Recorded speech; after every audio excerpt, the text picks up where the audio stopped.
Disparu des réseaux sociaux tout simplement en nous disant que s'il avait plus posté depuis ces derniers temps, c'est parce qu'il était devenu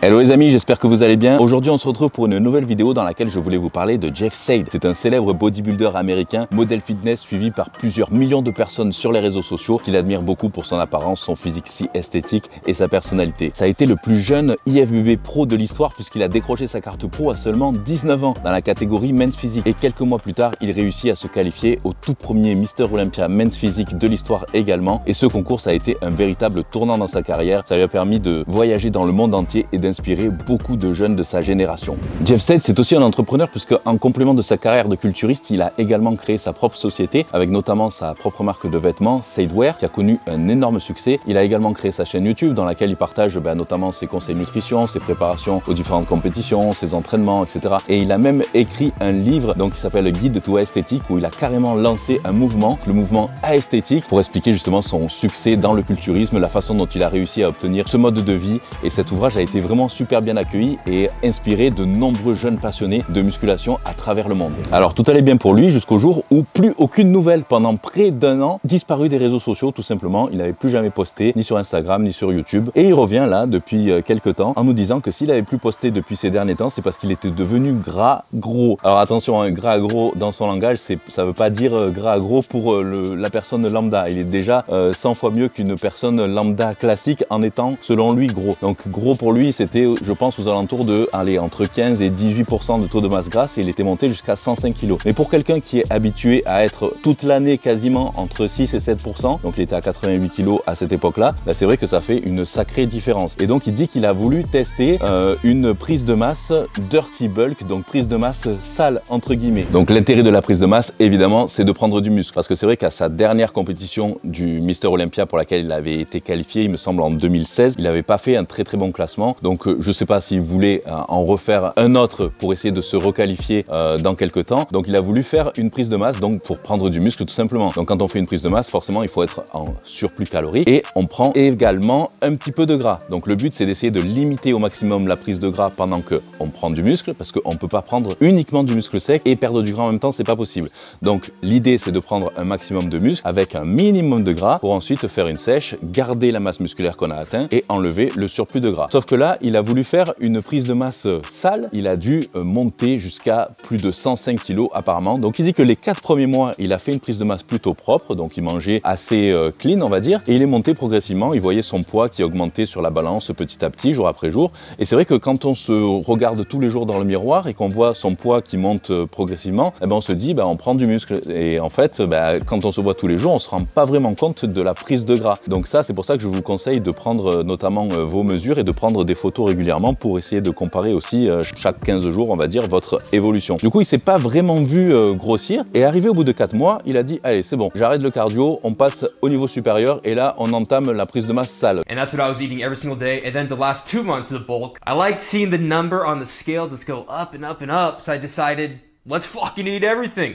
Let's get huge! Dirty bulk. Donc là, il s'est mis à manger un peu tout et n'importe quoi, donc des fast-food, des pizzas, des trucs de ce genre. Il s'est dit, allez, on va grossir. Et là, du coup, il a continué à prendre du poids et il est devenu, comme il dit, gras. I stopped doing cardio. I started eating everything. And hey, I put on size. I got up to 232 pounds. So I actually gained 40 pounds. Donc c'est vrai que évidemment quand on compare les deux photos, comme on dit, il n'y a pas photo, il est effectivement, on voit plus ses abdos du tout, il paraît très massif, mais il paraît plus du tout sec comme on peut le voir sur ses photos, notamment les photos de magazines, etc., les photos de photographes. Donc il a plus du tout son six-pack et donc il est monté jusqu'à 105 kg alors qu'il était parti de 87-88. Donc ça veut dire que sur un espace de 6 mois, il a pris plus de 3 kg par mois. Je considère que c'est vraiment beaucoup trop pour une prise de masse propre. Donc là, on le voit clairement qu'il a fait vraiment une prise de masse sale où il a pris beaucoup de gras et du coup il a dû s'infliger ensuite un régime de sèche draconien pour essayer de revenir à son physique d'avant et finalement il dit qu'il a perdu énormément de muscles pour revenir à son physique et pour ressécher à nouveau.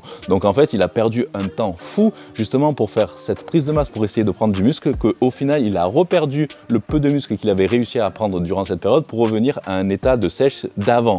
Donc il a dû s'infliger une prise de masse bien sale et ensuite faire une sèche justement extrême pour revenir au niveau qu'il avait finalement avant. Mais s'il a arrêté cette prise de masse sale, c'est aussi et avant tout pour sa santé, parce qu'il s'est rendu compte que son blood pressure, donc son, je sais même plus comment on dit en français, sa pression artérielle était vraiment au taquet, au plafond. What happened to me personally is my blood pressure went through the roof and I decided it's time to stop the bulk. It's time to stop dirty bulking and it's time to shred. Et donc là, il a fait des examens et s'est rendu compte que c'était très mauvais pour sa santé parce qu'il avait pris énormément de poids, donc 18 kilos en l'espace de 6 mois, c'est quand même beaucoup. Et du coup, ça l'a fait un petit peu flipper et c'est pour ça qu'il a décidé de faire une sèche draconienne ensuite. Et forcément, il est revenu à son niveau de départ. Donc maintenant, il essaye de dire à tous ses followers de ne pas faire de prise de masse sale, que c'était une perte de temps absolue. Alors que pourtant, il y a 2 ans, il en avait fait aussi une, ça avait fait quasiment la même chose. Donc je comprends pas pourquoi 2 ans après, il refait la même chose et qu'il refait la même erreur. Alors des fois, c'est vrai que je me demande si c'est pas au final pour faire à nouveau parler de lui, parce que peut-être que voilà, au bout d'un moment, il ne sait pas, peut-être que ça s'essoufflait au niveau de sa notoriété et qu'il cherchait un nouveau truc, ou alors tout simplement que justement le fait de s'être vu entre guillemets gros, de ne plus voir ses abdos, ça a joué sur son mental. Et c'est vrai que ça joue énormément, hein, le physique sur le mental, sur sa façon dont on se perçoit. Donc pour une personne justement qui a les abdos à la nez tracés tout le temps, qui ne les voit plus du jour au lendemain, alors qu'en plus il vit de ça, c'est vrai que ça peut avoir un effet dévastateur sur le mental. Et c'est sûrement ça qui l'a conduit aussi à ne plus poster du tout sur les réseaux sociaux pendant 1 an. J'avais fait aussi cette erreur à mes débuts, c'était en 2004-2005, après mes toutes premières compétitions de bodybuilding. Donc ça, je vous en avais parlé déjà pas mal de fois. J'avais fait pour mes toutes premières compétitions pendant plus de 6 mois, voire même 1 an, régime ultra strict, donc sans aucun écart pendant plus de 6 mois. Donc je vous avais expliqué, hein, même à Noël et tout ça, j'avais mes tupperwares de brocoli avec mon poisson blanc, etc. Et je regardais du coup ma famille qui était en train de manger donc la dinde de Noël, le foie gras, enfin les bons petits gâteaux, etc. Et moi j'étais avec mes brocolis, épinards et puis le poisson. Ça, je m'en rappellerai toute ma vie. Du coup, comme j'avais été vraiment frustré pendant des mois et des mois et des mois, à la fin de ma dernière compétition, qu'est-ce que j'ai voulu faire? J'ai voulu entamer de suite une prise de masse. Donc la pire erreur à faire justement, c'est qu'après une si longue période de déficit calorique vraiment extrême, en plus